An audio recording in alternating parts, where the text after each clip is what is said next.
Hi, Saggies. How are you? Sagittarius. Okay. First card out, Four of Wands.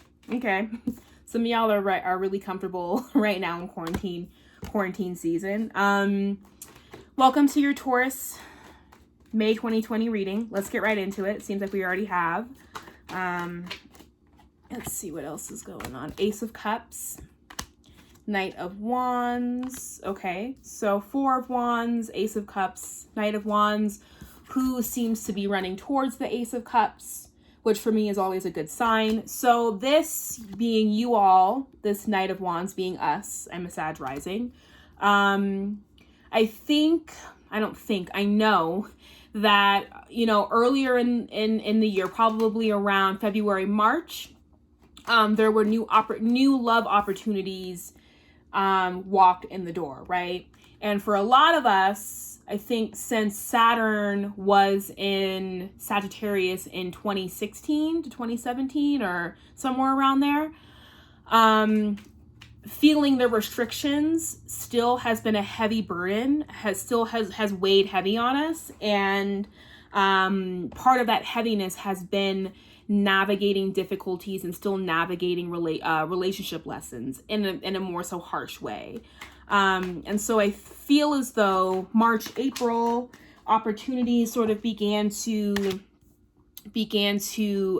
present themselves, and there was maybe the initial reaction might have been to do this, right? To run the other direction. And now I feel like as we're easing into Taurus season, there is a desire to move towards these more not only the love, but the stability that the love has to offer, right? Because this is great. This can be, the Ace of Cups is a great energy. But I always, I like to see cards that indicate stability, that indicate longevity, that indicate foundation to be in conjunction with the Ace of Cups. So I do see some moving towards the desire of what this Ace of Cups has to offer. Now, we do have the Five of Swords coming out. So I would be really careful about engaging in any kind of duplicitous activity yourselves, or activity that other people could be acting out around you in. So let's just sort of keep an eye out for that. Sagittarius May 2020.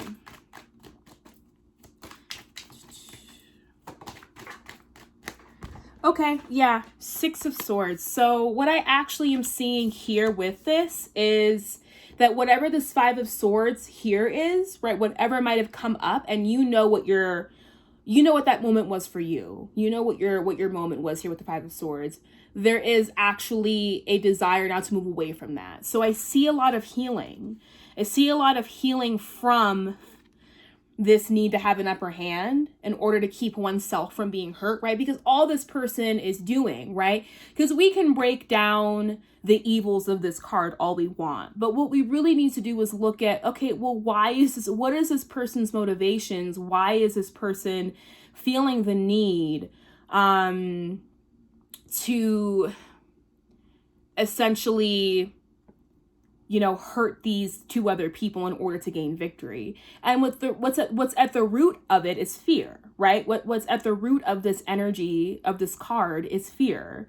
Is that if I don't do what I have to do to gain the upper hand, if I don't take my own duplicitous actions, then these people may have victory over me and therefore power over me, right? And I think sometimes Aquarius and Sagittarius can share similar sentiments when it comes to relationships, is that people tend to think that we are really detached and we're kind of floaty and fiery and here and there and are really hard to pin down, which is true. But I think what's also true is that Aquarius and Sag tends to walk into relationships and then we kind of relinquish all of our power. We tend to walk into relationships and kind of put all the cards on the table because we think that it's the noble thing to do, right? Or we walk into situations and somehow, without even realizing it, the power dynamic flips, and we are kind of stuck at the whim and mercy of somebody else's decisions and feelings and mood swings, right?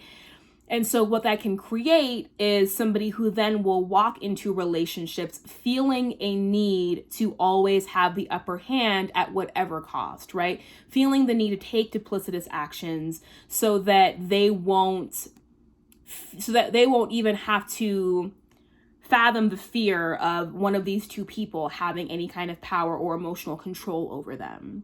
Because that sometimes can become the definition of love to an Aquarius or a Sag who has been really hurt or harmed. And I say Aquarius and Sag because I do believe that we both share so many characteristics.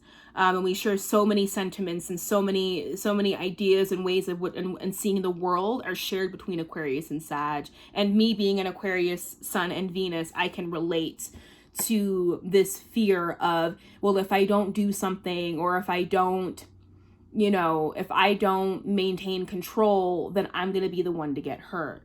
But what I'm seeing is a moving away from, with the Six of Swords, a moving away from that need. Because that creates choppy waters, right? That behavior ends up creating the outcomes that we fear. It ends up creating the dynamics that end up breaking our hearts anyway. So the Six of Swords, I believe, is a realization that whatever this is, it's not this. And this person really isn't even going to do this. This person, if anything, is going to run towards you, right? And that there is no need to worry of whether or not these behaviors are at play. Now, if you're engaging in these behaviors, and you'll know if you are, cut it out. Because you're going to be sabotaging what actually appears to be a very stable and fulfilling situation, which for a lot of Sages can feel like a new thing right now. And this Five of Swords doesn't have to be a big thing. It could just be that you're doing small, tiny things to sabotage, but over time they accumulate to equal larger and harsher offenses, right? That your partner is going to pick up on. They're not stupid. Let's see what else. Sag, May 2020. Yeah, Three of Wands. You're done with that cycle. You're done with it. You can take these Three Wands with you if you want, but there's new ships coming in that, yeah. There's new ships coming in. There's new waters. There are new waters to explore. You're done with this old cycle. And I'm happy to see this card with the world here, right? The world representing Saturn. And what Saturn blesses us with, if we learn the lessons, right? If we take the lessons gracefully, and if we take the lessons seriously, right? Saturn is a very serious planet. You all not so much. Can be, but not in the same way that Saturn is serious, right? And so, did you take the lesson seriously? You can see that this Five of Swords guy kind of has like a smirk on his face.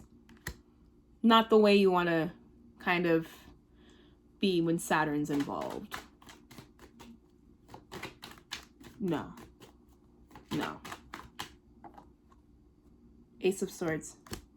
New beginnings.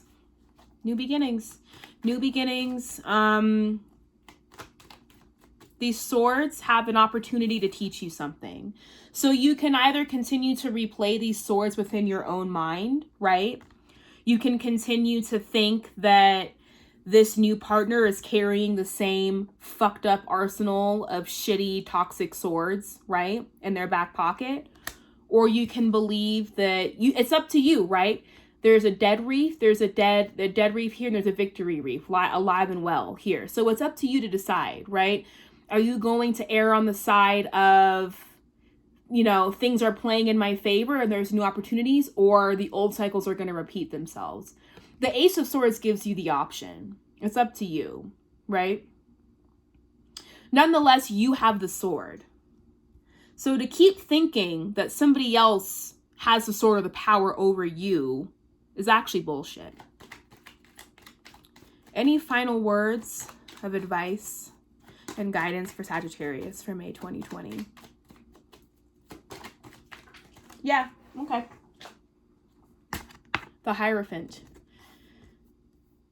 Whatever it is that you are calling in, whatever it is that you're calling into your life right now, whatever it is that whatever new relationships are forming, new business opportunities are forming, whatever new money is coming in, it's there to stay.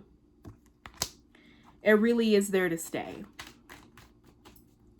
And it's there to stay for longevity. That's a Taurus. That's some Taurus energy. Taurus, it's their, you know, Taurus second house vibes are pretty, it ain't going nowhere. Hopes and dreams and wishes have come true, right? Both of these cards indicate a firm footing and a firm understanding of what it is they deserve, right? And a firm understanding of who it is they are, right? This Nine of Cups knows exactly who he is. That he is somebody who has abundance, who has luck, who has opportunity, who has the ability to work hard, right? And then it's not just about, you know, I have a bright future ahead of me. Yes, but I also deserve working for that future and creating and building that future, right? That a lot of us sort of get caught up in the, well, I have a bright future ahead of me and I deserve a bright future. Okay, well, you also deserve to put in the work and the energy and the time and the effort to create that. You deserve all the things that come with putting in hours and time and energy into a project, into a relationship that you want to see come to fruition. You deserve it.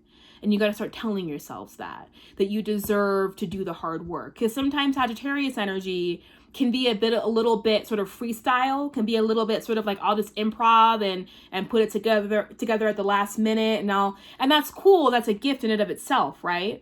But take a page from your earth sign brothers and sisters and siblings, right? That you also deserve to sit down and do the hard work and the heavy lifting that it takes to create something that is created here, that is created here, right? And that is created here. Saturn gave you all of that. Saturn told you all of that, right? Not that Saturn is like, stop improving everything and being so cool and being so slick and being able to put things together on the fly. That's great. But I also want to know that you have what it takes to have patience, to be discerning, to be vigilant, to put things together, to observe the details. Do you have that ability as well? And I think that this reading is really calling forth that you bring that out, and that through that does come quite a bit of success and ability to stand firm in what you know it is that you've built. All right.